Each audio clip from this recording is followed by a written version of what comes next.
Hello and welcome my dear students. आज का class 12 Hindi chapter I think कितना है, ये चैप्टर नंबर 7 है शायद। और चैप्टर का नाम क्या है वो मैं पहले आपको बता देता हूँ, फिर आगे बढ़ते हैं। उससे पहले के बताने से पहले पेन टैब। तो देखो, ग्राफ के माध्यम से ऑलरेडी आपको थोड़ा वो समझ में आ गया होगा। जो लोग थोड़ा सेल्फ स्टडी करते हैं वो इस ग्राफ के अकॉर्डिंग समझ गए होंगे कि यहाँ पर हम लोग क्या पढ़ने वाले हैं, चैप्टर का क्या नाम होने वाला है। तो चैप्टर का जो नाम है वो क्या होगा, बोल दो। ऑफ कोर्स, ओ सदा नीरा। सदा नीरा। देखिए, ओ सदा नीरा का क्या अर्थ है, क्या इसका सारांश होगा, इसमें क्या चीजें बताई गई हैं, वो सब आपको मैं बताऊंगा। सबसे पहले आपको मैं टॉपिक्स टू बी कवर्ड यानी अध्याय के अध्ययन बिंदु बता दूं कि आज के पार्ट में तो पहली बात कि आपका पार्ट 1 है। बहुत लंबा ये निबंध है। इसको 2 पार्ट में हमने इंक्लूड किया है। पहला पार्ट आपको आज दिया जा रहा है, नेक्स्ट क्लास में सेकेंड पार्ट आपको दिया जाएगा। आज आपका जो ये पार्ट है ये पूरी तरह से परिचय पर आधारित है, चैप्टर का और साथ ही साथ राइटर का। आइए बताऊं कि आज क्या क्या पढ़ने वाले हैं। सबसे पहला कि आपको मैं ये बताऊंगा कि जो ओ सदा नीरा है ये गंडक नदी पर आधारित और चंपारण की भूमि पर वहाँ के सामाजिक माहौल और वहाँ के ताना बाना और ज़मीनी हकीकतों के बारे में दिया गया है। और इसको लिखने वाले हैं चंद्रधर नहीं, जगदीश चंद्र माथुर साहब का लिखा हुआ है, जो यहाँ पे आप इमेज देख रहे हैं। तो ओवरऑल यहाँ पे 3 टॉपिक को हम स्टडी करने वाले हैं। गंडक नदी के बारे में, जो सदा नीरा उन्हीं उसे ही कहा गया है। उसके बाद आपको चंपारण की भूमि के बारे में और ये जो राइटर हैं उनके बारे में। तो सबसे पहले देखो, मैं यहीं पे बता दूं आपको कि सदा नीरा का अर्थ क्या होता है। देखिएगा, ये 2 शब्दों से मिलके बना है। सदा, सदा का मतलब होता है सदैव, और सदैव का मतलब होता है हमेशा। इसी को हम क्या लिख सकते हैं, और हमेशा। और नीरा जो है बेटा, नीरा का मतलब होता है नीर, और नीर का मतलब होता है खीर। बिल्कुल गलत। हाँ, यस, पानी का ये पर्याय है, पर्यायवाची है पानी, यानी कि जल। यानी ऐसी नदी, ऐसा स्थल जिस पर सदैव यानी हमेशा पानी रहता है, हमेशा पानी रहता है, उसे ही सदा नीरा कहा गया। और ये उत्तर प्रदेश की नदी के बारे में बताया गया है। तो वहां एक नदी है गंडक, जो मतलब उसका ओरिजिन पॉइंट अगर कहिएगा तो गंडक नदी में हमेशा पानी रहता है। देखो कितना खूबसूरत सा ये नदी है। तो इस नदी की विशेषताओं को इन्होंने बखान किया है, और इसी को इंडिकेट करते हुए जो निबंधकार हैं वो कहते हैं ओ सदा नीरा, दैट मीन ओ गंडक नदी। ठीक है जी। तो ये था आपके हेडिंग में छुपी हुई चीजें। अब आइए आपको ओरिजिनल वे में मैं आपको दिखा दूं फटाफट कि हम लोग क्या क्या पढ़ने वाले हैं। नोट्स आपको यूं ही हाथ से लिखा हुआ ही मिल पाएगा फिलहाल। तो आइए, कोई प्रॉब्लम तो है नहीं, बहुत साफ सुथरा है। सबसे पहले बेटा पाठ के बारे में देख लेते हैं। ये हमारा अध्याय का टॉपिक नंबर 1 आ जाएगा, पाठ के बारे में। तो जैसा कि हम सब लोगों को पता है कि जो पाठ का हमारे नाम है वो क्या है, ओ सदा नीरा। क्या है, ओ सदा नीरा।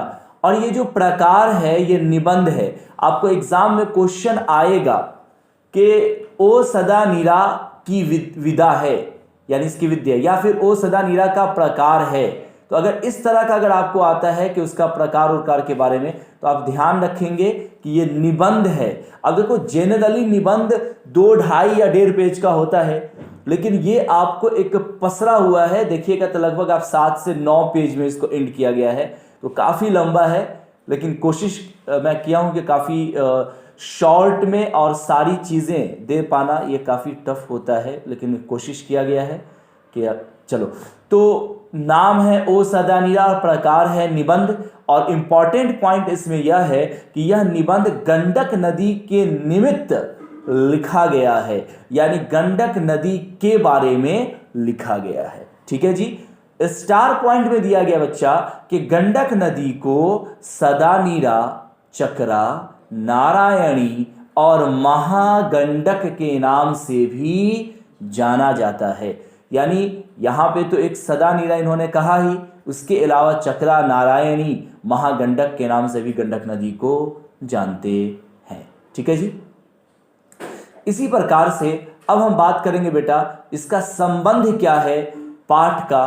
तो पाठ दैट मीन ओ सदा नीरा का संबंध गंडक नदी और चंपारण के भूमि से है, जो कि मैंने आपको शुरू में भी बताया था। इसी तरह से जैसे आपने पढ़ा है पाठ के बारे में, अब आपको बताएंगे बेटा लेखक के बारे में। ठीक है जी। तो लेखक का जो नाम था जगदीश चंद्र माथुर। क्या नाम था? जगदीश चंद्र माथुर। ऑफ कोर्स, जैसा कि इमेज में आप लोगों ने देखा है, इनका जो जन्म है, इनकी जो पैदाइश है वो 16 जुलाई 1917 में हुआ और इनका इंतकाल यानी इनका निधन स्वर्ग सिद्धार्थ ये 14 मई 1978 को हो गया। जन्म स्थान कहां पर पैदाइश हुई इनकी? तो शाहजहांपुर, जो कि उत्तर प्रदेश में पड़ता है। ठीक है जी। अब ठीक है, मेरे द्वारा ही लिखा गया नोट्स, क्या बता रहा। आगे इन्होंने बहुत सारी राइटिंग्स लिखी, मैंने एक एक करके दे दिया है सारी चीजें। जैसे देखिए एकांकी नाटक, ठीक है, जैसे कि मेरी बांसुरी भोर का तारा, सारा ऑब्जेक्टिव में आने वाला है। ध्यान रखिएगा, कब पैदा लिए, कब मरे, कौन सा प्रकार है उनके एकांकी नाटक का नाम, इस सबको आपको ध्यान रखना, बहुत अच्छे से पॉइंट वाइज दिया गया है। उसी तरह से बहुआ रेखा चित्र और स्मरण की अगर बात करें तो 10 तस्वीरें और जीना जाना, ये उनके रेखा चित्र का नाम है। किनके? यस, जगदीश चंद्र माथुर। निबंध संग्रह बोलते क्षण, जबरदस्त है ये बोलते क्षण, कभी मौका मिलेगा तो पढ़िएगा इसको। चौथा है जन संचार पर विशिष्ट पुस्तक, जन संचार पर विशिष्ट पुस्तक, उसका नाम है बहुजन संप्रेषण का प्रयोग, पूरा नाम जो है इसका। अब देखो इतनी सारी इन्होंने कहानियां लिखी, एकांकी लिखी, निबंध लिखा, जनसंचार लिखा, तो नॉर्मल सी बात है कि बड़ा फेमस हुआ ये, तो इनको सम्मान भी दिया गया, उनको अवार्ड दिया गया। कौन कौन से अवार्ड दिए, ये खासा इंपॉर्टेंट है आपके क्वेश्चन के लिए। तो विद्या वारिधि की उपाधि इन्हें दी गई, इसी तरह से कालिदास अवार्ड दिया गया, एंड जस्ट लाइक बिहार राज्य भाषा पुरस्कार से इन्हें सम्मानित किया गया। ठीक है, बस आज के लिए इतनी सारी बात आपको 7 मिनट के अंदर में बता दिया गया। अब ये देखो कि कौन कौन से क्वेश्चन से आने वाले हैं। उससे पहले आपको छोटा सा और हम नॉलेज दे देते हैं उनके बारे में, क्योंकि ये एक नॉर्मल आदमी थे नहीं। आपको लग रहा है कि यार हिंदी में हम पढ़ रहे हैं तो हिंदी के ही ये बड़े फिलोसफर रहे होंगे, लेकिन ऐसा कुछ है नहीं। आपको जान के काफ़ी हैरानी होगा। पहले आप एक हेडिंग दे दे कहीं पर, एक्स्ट्रा शॉर्ट, इसको अलग से लिखिएगा क्योंकि इसके बाद आपको टोटल नोट्स देख के ही उतारना है। चाहे आप रुक ही जाए तो बेहतर होगा, आप समझ लीजिए पहले एक एक करके। एक्स्ट्रा शॉर्ट में सबसे पहली बात कि ये बंदा हिंदी में राइटिंग लिख रहा है, आपको जान के हैरानी होगा कि ये एमए किए हुए हैं, और वो भी किस चीज़ में जानते हैं? इंग्लिश में। एमए इंग्लिश से है ये। ठीक है जी, एक तो ये पॉइंट। इसी तरह से इन्होंने एक एग्जाम आज भी होता है आईसीएस का, आईसीएस की इन्होंने परीक्षा उत्तीर्ण की थी 1941 में। सब इंपॉर्टेंट पॉइंट है, याद रखिएगा। उसके बाद इन्हें शिक्षा सचिव बिहार, ये हाँ गजब की चीज़ है, ये ध्यान रखिएगा। शिक्षा सचिव बने ये बिहार के, कितनी बड़ी बात है, हाँ? इसी तरह से ऑल इंडिया रेडियो, ध्यान रखिएगा, ऑल इंडिया रेडियो के ये महानिर्देशक भी थे। क्या थे? महानिर्देशक। इतनी सारी चीज़ें आपकी किताब में नहीं दी गई है, इसीलिए हमको अलग सोर्स से हेल्प लेना पड़ा है। और उसके बाद एक और क्या था वो, हाँ, सूचना एवं प्रसारण मंत्री, ये हम कहीं पढ़े थे, सूचना एवं प्रसारण जो मंत्रालय है ना, उसमें ये हिंदी के सलाहकार थे, हिंदी के सलाहकार थे।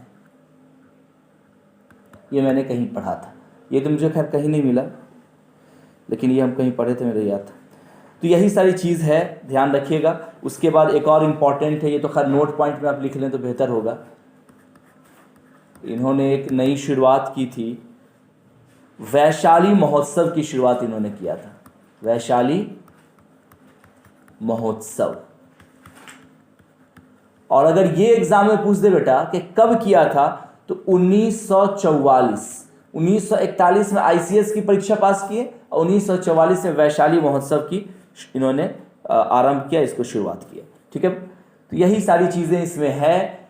अब मैं जितना आपको अभी पढ़ाया हूँ उसमें से किस किस तरह से क्वेश्चंस आपको आ सकते हैं, वो टोटल देखिए यहाँ पर आपको 1 बाय 1 करके दे दिया गया है। जैसे क्वेश्चन नंबर 1 आपके स्क्रीन पर है कि ओ सदा नीरा शीर्षक का संबंध किस विद्या से है, तो ऑफ कोर्स आप जानते हैं। उसी तरह से ओ सदा नीरा के लेखक हैं, 2018 में पूछा गया प्रश्न है। ये मैंने एक लिख दिया सिंबल में कि मैं बताना आपको भूलूं नहीं। इसमें से 98% ऐसे क्वेश्चन है जो कि आपको एग्जाम में पूछे गए हुए हैं। तो आप सोच रखिए कितना इंपॉर्टेंट है। सिर्फ और सिर्फ 7 क्वेश्चन है जो आपको बनाकर लाना है। तो देख लीजिए, क्वेश्चन सब एक बार पढ़ लीजिए, कोई डाउट है तो पूछिए। क्वेश्चन समझने में, आंसर नहीं, आंसर तो आपको बनाना है। ये सारे आंसर आपको नोट्स में छुपे मिलेंगे जो भी पढ़ाए गए।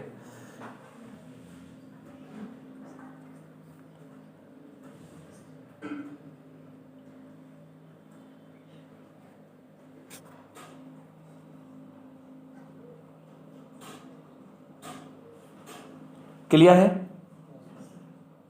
Thank you, thanks a lot. क्या आपको पता है आप अपने कोर्स के animated video lecture, revision notes, test paper and study material प्राप्त कर सकते हैं और एनिमेटेड वीडियो लेक्चर का फुल एक्सेस पाएं? Please contact excellence study centre 9546604112।